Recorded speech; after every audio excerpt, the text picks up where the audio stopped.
1 Timothy chapter 6, starting in verse 6, hear the word of the Lord.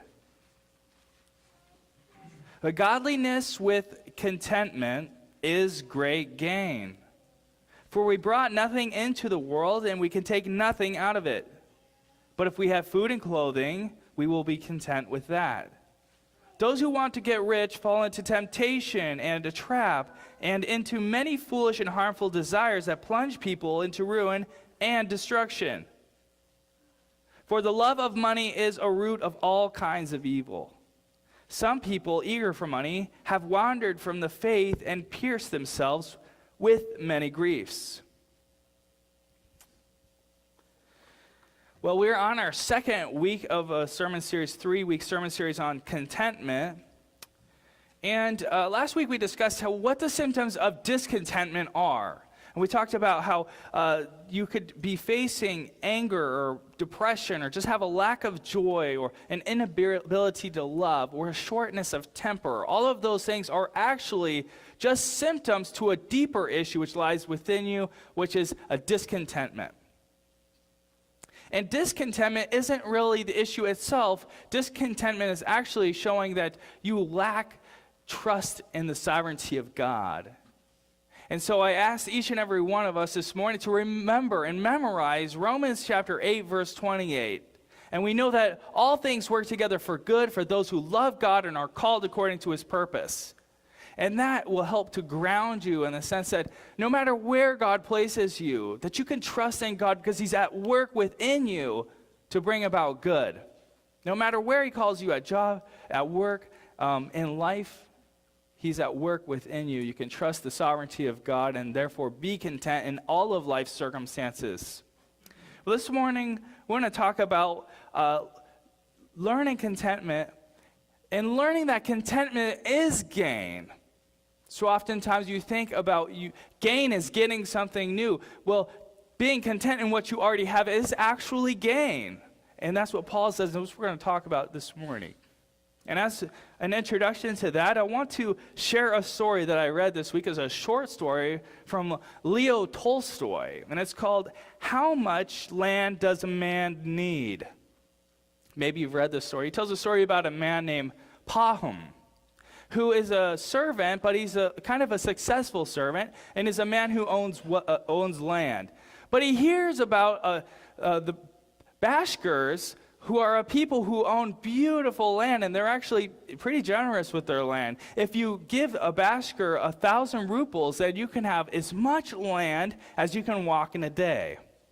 And so Pahom goes to the chief of the Bashkirs and he asks if he can buy land from them. They have beautiful land. And so he gives them 1,000 rubles.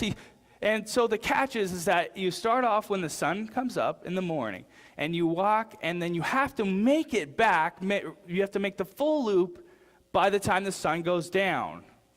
And so he takes off in the morning at a brisk pace. And after he crests hill after hill, he sees another hill that he says, oh, it would be a shame to leave that out. And then he sees a winding river. And, it would be just a shame to have all this land and leave that out. And so he continues on. And as the day progresses, he looks back and sees that he's quite far from his original destination. And actually, half of the day is spent, so he better turn around. So he turns around and he starts making his way back, and his feet become sore and he becomes sorely tired and thirsty, and he knows he needs to take a break, but if he doesn't get back, he will not make it and he will have lost his money. So he goes back and he's running now. He's at a sprint. And this is where I want to actually just read to you the story. Pahom looked at the sun, which had reached the earth. One side of it had already disappeared. With all its remaining strength, he rushed on, bending his body forward so that his legs could hardly follow, fast enough to keep him from falling. Just as he reached the hillock, it suddenly grew dark. He looked up, and the sun had already set. He gave a cry. All my labor has been in vain, thought he, and was about to stop. But he heard the Bashkirs still shouting, and he remembered that though to him from below the sun seemed to have set, they on the hillock could see it. He took a long breath and ran up the hillock. It was still light there. He reached the top and saw the cap. Before it sat the chief, laughing and holding his sides. Again, Pahom remembered his dream. He had a dream about the devil the night before. And he uttered a cry. His legs gave way beneath him, and he fell forward and reached the cap with his hands. You just imagine him laying out, reaching the top. "Ah, what a fine fellow," exclaimed the chief. "He has gained much land." Pahom's servant came running up and tried to raise him, but he saw that blood was flowing from his mouth. Pahom was dead. The Bashkers clicked their tongues to show their pity. His servant picked up the spade and dug a grave long enough for Pahom to lie in and buried him in it. 6 feet from his head to his heels was all he needed.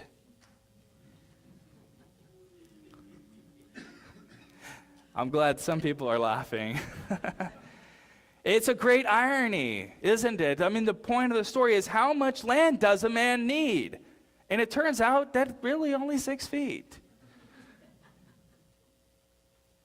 Pahom died with a great amount of land, yet it took his very life to gain such a land. And I think this example is kind of what Paul wants to teach about in our text this morning. He says in our text, if you have it open, he says, godliness with contentment is great gain. It's not just gain, it's great gain. For we brought nothing into the world, and we can take nothing out of the world. Ask Pahom. Think of the greatest example probably of those who sought godliness and contentment. I think you will run into Job. In Job chapter 2, verse 9, his wife says to him, "Are you still maintaining your integrity? Curse God and die." In other words, why are you going to remain content in God when he has stripped you from all of your material blessings and all of that you seemingly deserve? Job replied, "You're talking like a foolish woman. Shall we accept good from God and not trouble?" In other words, shouldn't we be content with God, to trust in him and his sovereignty? Shouldn't we simply be content with God? Isn't he enough for us? And I do believe that Paul in this passage in 1 Timothy is taking a piece right out of Job when he says, "Naked I came from my mother's womb, naked I will depart. The Lord gave and the Lord has taken away. Blessed be the name of the Lord." Job is absolutely content in being in the sovereign Lord's presence. That God has given and God has taken away, and bless the name of the Lord. And so Job is a good example for godliness with contentment, content to be wherever God has us, to submit ourselves to God's sovereignty. And so Paul continues in Job's logic by saying, be content with having what you need. Look at verse 8. He says, "But if we have food and clothing, we will be content with that." We should be content in having what we need. But we all know this morning, this does not come as a surprise to anyone, I guess, but the natural state of a person is to be discontent, to always be wanting more or longing, right? We always have this itch that's insatiable. We cannot scratch it, no matter how many times. You know, we're the kind of people that get that mosquito bite, and you just keep scratching it until it bleeds, and it still itches. You know, it's not even there anymore.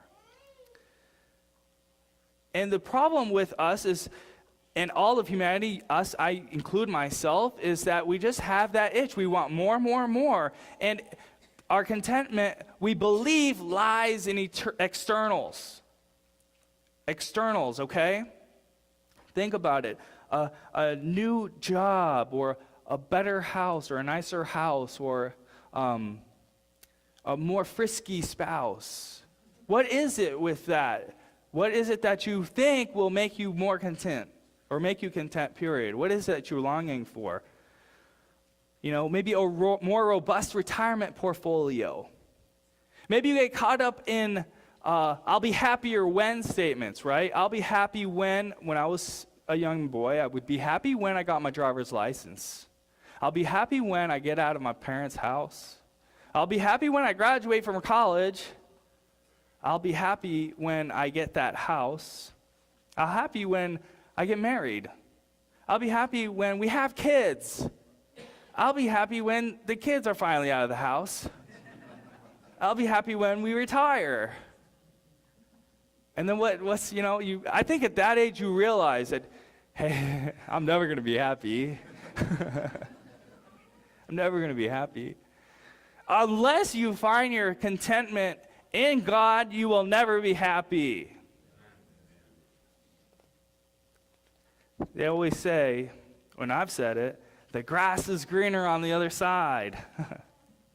I had a friend tell me, non-Christian, he said, yeah, the grass is always greener on the other side until you realize it's actually painted concrete.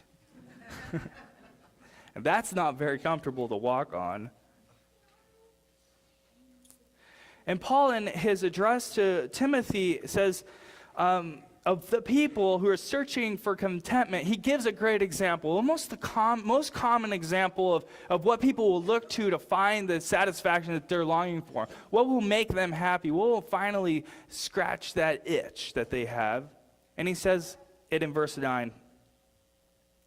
He says, those who want to get rich, in other words, those who are looking for money to satisfy that, fall into temptation and a trap, and into many foolish and harmful desires that plunge people into ruin and destruction, okay?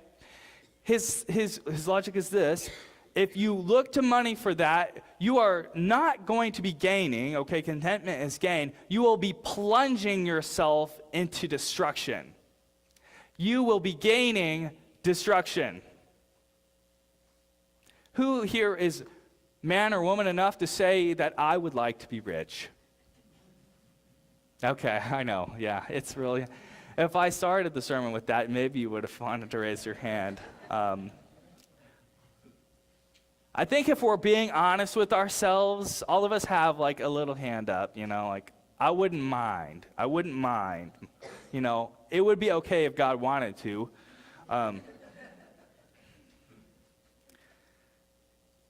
So naturally, we believe that having more money would be gaining, right? You have more ability to do things. But what really happens with more money is less trusting God.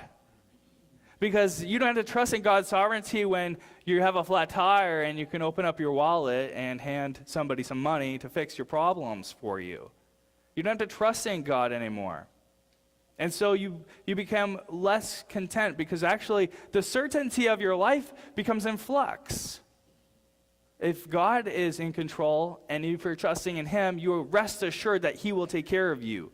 But if you're trusting in you and you're trusting in your ability to take care of all of your problems, then you're shaky because, well, you're not very good at that, let's be honest.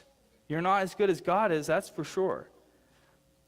Like, everybody knows that contentment is the gold standard. I mean, this isn't even just a Christian principle. This is like a worldly principle. Like, this is one of the few universals that everybody really agrees about. I mean, even the ancient rapper Notorious B.I.G. wrote a song saying, "More money, more problems." Okay? What do you say? I don't know what they want from me. It's like the more money we come across, the more problems we see. Yeah, duh. I mean, it's like 2,000 years ago, the Apostle Paul just wrote that song. More money, more problems. A total ripoff. But, no front row jokes, so you're distracting me. Oh, that's funny. Yeah, we sampled them. It's a different song. We sampled them. Okay. But on the other side, you still have the cultural voices that are kind of speaking to that itch, that desire for more and more and more. You have the Chris Jansen song, "Buy Me a Boat." You heard it. Country song. I ain't rich, but I blank sure want to be. Working like a dog all day ain't working for me. I wish I had a rich uncle that'd kick the bucket. That's kind of morbid. And then I'd be sitting on a pile like Warren Buffett. I know everybody says money can't buy happiness, but it can buy me a boat. It can buy me a truck to pull it. Yeah, it could buy me a Yeti 110 eyes down with some silver bullets. Yeah, I know what they say, money can't buy everything. Well, maybe so, but it can buy me a boat. I guess Chris hasn't yet learned that his pursuit for money will lead him into what Paul says is ruin and destruction. I mean, we can laugh and we can all say, yeah, that sounds pretty good to me. Those who know me well know that I have a deep itch for a boat. But I know that God's word is truth. I know that he's speaking truth when he talks about that more, it's not more, it's less. That's twisted, but it's true. More is not more, it's less in God's economy. Contentment with godliness is gain. The world will tell you otherwise. Socrates wrote, contentment is natural wealth. Luxury is artificial poverty. That's Socrates, not a Christian. Not that I know of. Ben Franklin wrote, contentment makes poor men rich, discontentment makes rich men poor. Why is it that the most wealthy people in our world seem to have the most miserable lives? Why is that?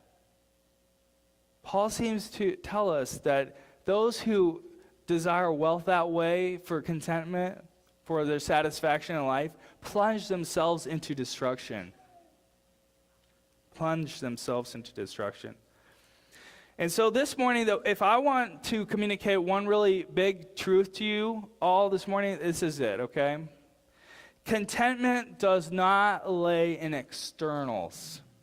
It doesn't lay in an object, situations, possessions.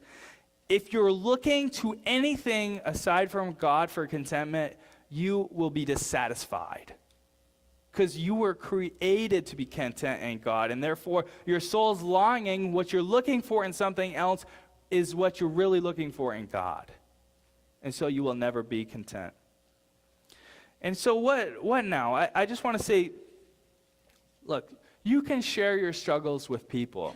You can share your struggles at work. You have a coworker or a boss that's truly mean and horrible. You have a spouse that's nagging all the time. You have problems. You wish you had more money to pay for all the medical bills. You can share all of those things with friends. You can even cry out to God. The Psalms are the great prayer book of the saints, and a lot of those things are sort of complaints from people saying, hey, God, how long? Or why don't you judge these people? You can cry out to God with your complaints. But at the end of the day, those things need to bring you back to what the Psalms always do, which is praising God and trusting into his sovereignty. Of saying that, God, I know I hate this situation, but you are Lord and you are God, and I trust you, and I will praise you in this storm. I will praise you no matter what. I will praise you. I will trust in you no matter what's happening. Because I remember Romans 8:28, that there's nothing that I'm going through that was not going to be used to shape me, to transform me into a person that's being used as a vessel for your kingdom and for your glory. You're not wasting my pain. They're using it.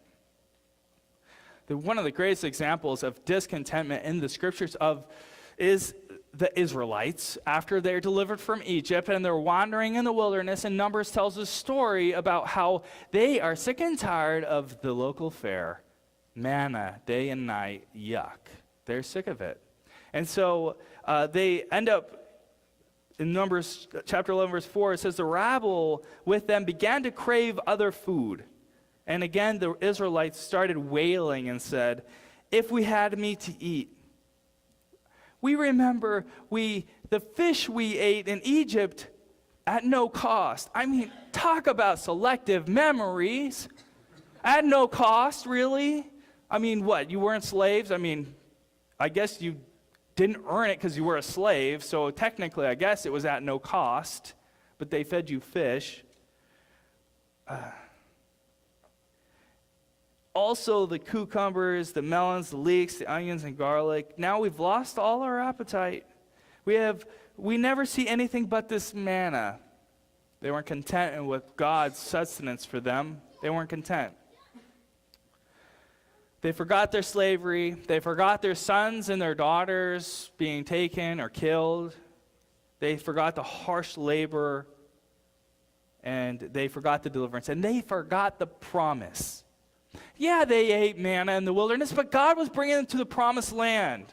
He was bringing them to a land of milk and honey, a land of prosperity for them, and that God himself would dwell with them in this land.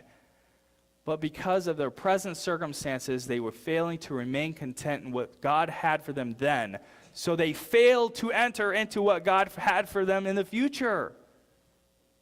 That's the same for us.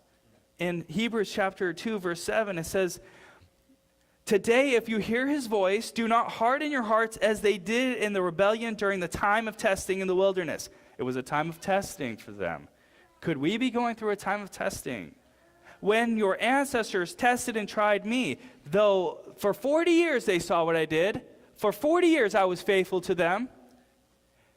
That is why I was angry with that generation. I said, their hearts are always going astray. They have not known my ways. So I declared in my anger an oath, they shall never enter into my rest." God has a desire for each of us, no matter where we are in our life, is that we enter into his rest. And our discontentment actually keeps us from entering into that rest that he has for us. Don't you want to enter into God's rest? The one who is content with God, to simply trust in him as a child trusts in their parent, will have peace and joy and rest. And that is great gain, and I hope that you can see that this morning, that is far greater than anything else you can get in this life. Peace and joy unshakable. Hey, if I could have that, I would trade everything for that. I would trade everything for that. Take it all, I don't care. Give me peace, give me joy, give me that unshakable. I'll take it. That is a worthy trade. That is gain. So my encouragement this morning is say, let's stop searching for something in externals, a change that we're looking for. They cannot satisfy. You know why they can't satisfy? Because they were never created to satisfy. They were created for a purpose, to be used, not to cause us to be content in those things. The secret to all of this is simply having the faith to trust in the sovereignty of God no matter where he places you in your life. Naked and poor, wretched and blind you may be, God will be there with you. And that is something we can be content in. Let's pray.